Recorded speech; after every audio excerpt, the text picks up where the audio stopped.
Technology पूरी इंसानियत को हड़प कर जाएगी। मसनूई ज़हानत का गॉडफादर जियोफ्री हिंटन कौन?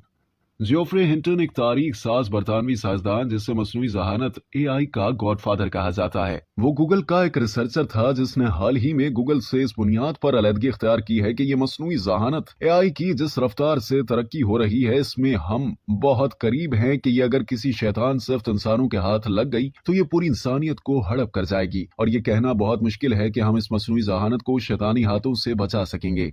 ये टेक्नोलॉजी वीडियोज, फोटोज और कहानियों को मुकम्मल तौर पर कायल करने की हद तक तोड़ मड़ोड़ के पेश करने की सलाहियत रखती है और इससे लोगों को असली और जाली का फर्क करना नामुमकिन हद तक पहुंच जाता है। एआई के जरिए इतने काम खुदकार हो जाएंगे कि इस कुराए अर्ज पर बेरोजगारी का ठाठे मारता समुंदर फैल जाएगा। हिंटन को इस नुक्ता नजर तक पहुंचने में 5 दहाइयां लग गईं जब उसने एडनबरा यूनिवर्सिटी से एआई में डॉक्टरेट किया। 74 साल जियोफ्री हिंटन लंदन के इलाके विंबलडन में साइंसदानों के खानदान में पैदा हुआ। इसके बाप दादा और एक कजन सब रियाजी, न्यूक्लियर साइंस, फिजिक्स में बरतानिया के बड़े नामों में शुमार होते हैं। डॉक्टर हिंटन को 1998 में रॉयल सोसाइटी का मेंबर बना दिया गया था, जो कि बरतानवी शाही एजाज समझा जाता है, जहां इसने मसनूई दिमागी आसाब पर बड़ा काम किया और एक तरह का मिसिंग लिंक तलाश कर लिया जिससे ये मसनूई ज़हीन आसाब इंसानों की कमांड से आजाद हो गए और इनकी कई कुव्वतें खुद से काम करने लग गईं। यही कुव्वत आज चैट बोट की जान है जिसे आज करोड़ों लोग इस्तेमाल कर रहे हैं। इसी तरह चैट जीपीटी भी बहुत सी पेश गोइयां दुरुस्त करने लगा है। इस सलाहियत को बैक प्रोपगेशन कहा जाता है। इस सलाहियत से अपनी गलतियों से खुद ही सीखता है और आगे बढ़ता है, खुद को दुरुस्त लाइन पर चला लेता है। ये तकरीर, आर्टिकल और तज्जिए बना सकता है। मैं आज जो कॉलम लिख रहा हूँ, लगता है आने वाली 1-2 दिहाइयों बाद ये इंसानी दिमाग की कोशिश नाकारा हो जाएगी और इस मसनूई ज़हानत एआई से सब कुछ कराया जा सकेगा। डॉक्टर हिंटन इस तरक्की को पहिए की इजाद या सनती इनकलाब के पाए की कामयाबी करार देता है। 2012 में डॉक्टर हिंटन ने अपने चंद रुफका के हमरा ऐसा कंप्यूटर वीएन निजाम बनाया जो सैकड़ों अशिया की बड़ी तस्वीर को पहचान सकता था। फिर इसने मशीन की लर्निंग के काम को आगे चलाने के लिए एक रिसर्च तंजीम बनाई जिसमें 2013 में गूगल को दिलचस्पी पैदा हो गई। उन्होंने इस तंजीम को गूगल में शामिल कर लिया जिससे डॉक्टर हिंटन गूगल का मुलाजिम रिसर्चर हो गया, जहां इसने एआई की डेवलपमेंट के लिए गूगल ब्रेन की ब्रांच बना दी। इसी तरह एक और रिसर्च कंपनी डीप माइंड को भी गूगल ने अपने अंदर शामिल कर लिया, जिसकी वजह से गुज़िश्ता बरस यानी सिर्फ चंद माह कबल चैट जीपीटी ने अपने 10 करोड़ माहाना के इस्तेमाल को निंदा बना लिए। जहां इस चैट जीपीटी से मुश्किल तरीन इम्तिहान, कंप्यूटर बग की मुरम्मत, तकारीर, बच्चों के होमवर्क और दरख्वास्तें वगैरह कंपोज करने का काम लिया जाएगा। इस कामयाबी को देखते हुए माइक्रोसॉफ्ट की चैटबॉट पर खूब सरमायाकारी की। इस टेक्नोलॉजी को बिंग के सर्च इंजन के साथ मुंसलिक कर दिया गया। अब इन तमाम सिस्टम्स को इस काबिल भी दिखाया गया है कि वो गहरे मसाइल के जवाब तलाश कर सकते हैं। यूरोप के कानून नाफिज करने वाली एजेंसी यूरोपोल ने चैट जीपीटी को जराइम पेशा जहान और ऑनलाइन गलत मालूमात फैलाने वालों के हाथ लगने से वार्निंग दी है, जबकि इटली पहला मुल्क है जिसने फौरी तौर पर चैट जीपीटी के इस्तेमाल पर पाबंदी आयद कर दी है, क्योंकि इटली में पोप फ्रांस को एक ऐसी जैकेट पहना के दिखाया गया जो फैशन ट्रेंड बना रही थी और पोप को फैशन आइकॉन दिखाया गया। कई यूनिवर्सिटियों और स्कूलों में चैट जीपीटी पर पाबंदी लगा दी गई है। एआई की बढ़ती रफ्तार और फैलते रुझान को रोकने की तहरीक भी अपने जोर पकड़ रही है, जिसमें अमीर तरीन एलन मस्क भी शामिल है। लेकिन इस तहरीक से ये टेक्नोलॉजी ना तो रोकी जा सकेगी और ना ही इसका फैलाव किसी सुस्त रवि का शिकार हो सकेगा। डॉक्टर हिंटन का कहना है कि यह टेक्नोलॉजी अनकरीब ना सिर्फ इंसानों को पीछे छोड़ जाएगी बल्कि इंसान को अपने मुकम्मल कंट्रोल में ले लेगी। डॉक्टर हिंटन ने इसे डिजिटल खुदा का नाम दिया है। माहिरीन का कहना है कि डॉक्टर हिंटन तो शायद इस अपने पैदा किए बेबी को जवान हुआ ना देख सके, अलबत्ता ये बात यकीनी है कि तारीख में डॉक्टर जियोफ्री हिंटन का नाम हमेशा मौजूद रहेगा।